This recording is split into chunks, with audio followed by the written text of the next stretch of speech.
Welcome everybody, this is Don Giannetti, lighting-essentials.com and project52prosystem.com. Lighting Essentials is where we talk about and teach photography, and Project 52 is a year-long course for those of you who would like to be a commercial photographer. 52 assignments along with business and philosophy and portfolio and everything else you need to have to be in business as a photographer. You can check them out. There's links below. If you like this kind of content that I'm doing, I'm going to put this up front. If you like this kind of content, hit the subscribe button. It means a lot to me. It probably mean a lot to you because you'll see these things when they come up. And I don't care about the bell. Those things are annoying. I never do the bell, but you'll see it anyway when it comes up. I'm glad to have you here. We're going to talk about the power of point of view. Lighting and angle. You see, lighting is a part of a triangle.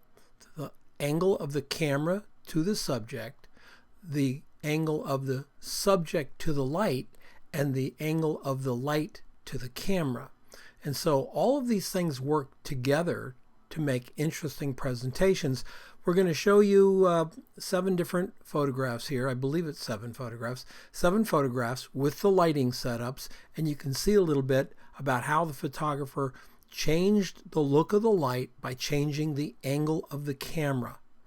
So no one light will work for everything, but sometimes you can, by thinking through the way the light works, the angle of incidence, angle of reflection, where you want those highlights to appear, you can work with the best light you can find. Cover photo here by John McAllister in the UK. Let's get into it. Arnold Gallardo is first with a very strange little cucumber with shrimp and those guys there. I don't know what they're called. Caviar, I guess. It's just a colorful, fun shot that he's done. Notice that this is beautifully lit. We got all this nice side light coming around here. It's pretty dramatic. From the top, this doesn't show nearly as much. We get more of a design of the round here, shooting down from the top. But this one has more color because the light's coming through the grapefruit. That's pretty cool. Let's check it out. He's using a modified dark field lighting, shooting through the grapefruit here. Big scrim, black card lifted up off the background. Can you see that? That space there?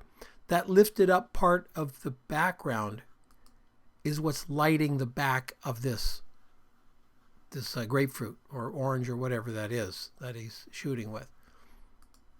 That's it. So he's got light coming from both sides and the top, and he's got a black card up to give him his very dark background. When he moves the camera up above for over here, he didn't change anything. He just moved the camera up and shot down. John Gallardo, or Arnold Gallardo. Carmen Blake took a simple little pomegranate, busted it open in her studio, made some beautiful shots. We have a shot here with the light. She's coming at a point where the light isn't giving us a lot of highlights, and here where it is giving us a lot of highlights. So the subject didn't move. Carmen moved the camera in relationship to the light. How does she do that? Well, she's got a big scrim above. She's shooting into a scrim with a box behind it, octabox lighting it up, and then she's going right straight into it. So for the bottom shot here, that's the scrim she's shooting into. For the shot where she's coming down a little bit up here, coming down a little bit on it, she's getting more of this light up here as the main, and she's not shooting right into that very direct background. She's getting the surface behind the subject rather than the background behind the subject. This is the background. So a little change in camera angle can make quite a difference. That's Carmen Blake in France. What's morning breakfast without cereal, right? So Jerry Campion has a shot where we're coming down. This is kind of a normal rest easy, I guess, kind of shot for food, about 45-degree angles. This is the kind of angle we see food at when we're sitting and then he moved it down. This is how you see food when you're 5 years old and peeking over the edge of the table, but it's kind of a different approach.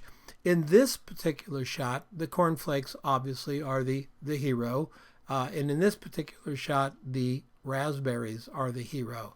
It's a subtle thing. I think it's pretty easy to see that that's what's happening, but as we come from above, we see all the circles, all the roundness of these things, and when we come from the side, we don't see it. He did not change his aperture either, by the way. Aperture remained the same. He just moved the camera.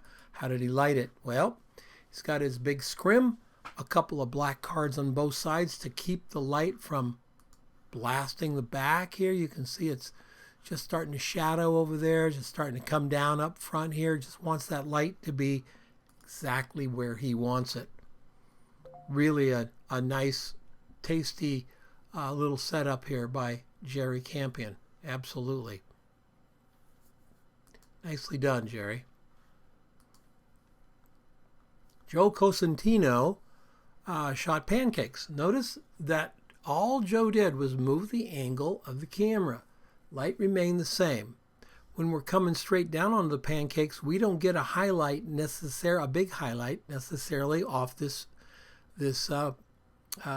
syrup on here.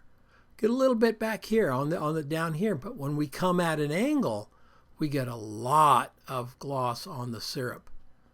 We don't see the extra items here, the coffee and the creamer and all that. We don't see them in the same way. They're very incidental. In this shot, it's like the whole breakfast is the subject. In this shot, only the pancakes are the subject. Everything else becomes an incidental. Just from the movement of the camera, focusing in on the item that you want, and then creating the light that really makes it stunning. There's absolutely nothing wrong with this shot above. It's just not as glossy and shiny, and we really are drawn to this second image. Joe Costantino is in New York, and here's his setup. So he's got a big scrim. He's blocked this off here, blocked his scrim off. And the reason he has, let's go back to the image, the reason he wants it to be a little bit darker up there. And when he came down, he needed a little bit of a background to be kind of funky back there to go with his real funky tabletop. So he had to block this in to keep the light from just being too bright here, and then having the surface go off to that bright light behind when he wanted something a little bit darker so the white cups and things would stand out.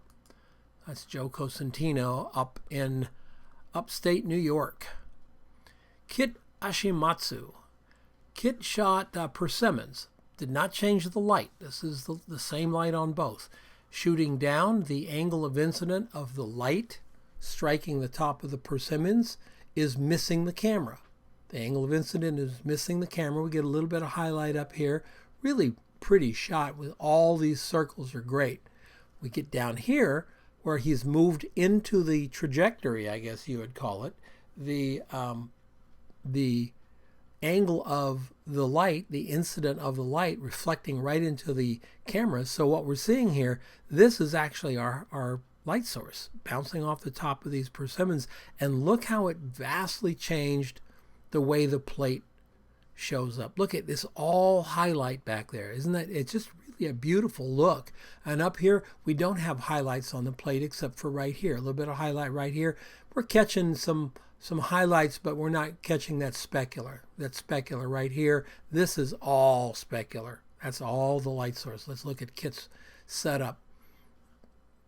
Big scrim, light behind it. Persimmons here, he's shooting down a little bit and to catch it, and you can see that the angle of incidence equals angle of reflection here. So he's catching those highlights on top of the persimmons. We'll go back and look again. All right, Kit Asahimatsu, Salt Lake City. Nina Graves shot all these wonderful little potatoes. Same spot. Shooting down from the top, we get small highlights. This is all window light, by the way. This is window light. So we get small highlights here. And we see the shape of the potatoes. When we go over here, we get big, beautiful highlights on the top. Lots of shadow in the foreground here, do you see this? We don't see the shadow as a compositional element in this shot. We're seeing the color and all of the fun stuff that makes this shot really unique. We're seeing all of that, the pan. When we come over here, we don't see the pan anymore. We just see these shapes with the great highlights above it. Got light coming through the oil on both shots. Looks really, really good. Let's take a look at the shot. She's shooting it against a very large window, just window light. It's really lovely. She didn't use any fill. She didn't need any fill. She didn't want any fill. She wanted the drama of the shadows to be part of the composition. Beautifully done, Nina Graves. And lastly, we have Patrick Matthews with a knife and tomatoes. Notice when the top picture here, the knife is the subject. And when we go to the bottom picture, the tomatoes becomes the subject. All we've done is change the angle of the camera. But up here, this bright, shiny blade becomes the subject of this shot because it's different than everything else here.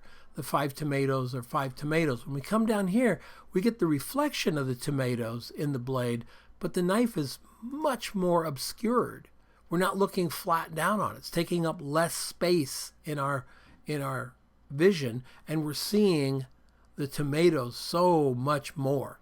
We're coming at them at a little bit different angle. They're filling the frame so much more, filling up top to bottom, where here they're just kind of a little bit flat because we're coming down and seeing the knife.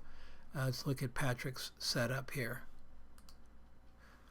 You can see his setup. He's got a big round soft light here. He's got a light coming through a scrim here. He's got this light, he's feathering the light onto the tomatoes. So he wanted to get this nice shiny highlights here. Usually I'm not crazy about front lighting, but in this particular case, Patrick knows what he's doing here. He's got a look that he wants, and he's really getting it, getting that nice bright shine. And here we go to the setup shot. So, where you put your camera, where you put your light, you know, if the light stays the same to the subject, where you put your camera is going to change your lighting. Look what it did here for Patrick Matthews and Nina Graves, Kit Asahimatsu, Joe Costantino, Jerry Campion, Carmen Blake, and Arnold Garcia. I hope you enjoyed it. I hope you learned something. I hope it makes you think a little bit next time you go out and say, hey, maybe I'll move this light a little bit here, or I'll change this angle here and see what happens on set. My name is Don Giannetti, lighting-essentials.com, project52prosystem.com, and you can catch me at my own website, dongiannetti.com. Links are down below. Thanks for coming along. We'll see you next time.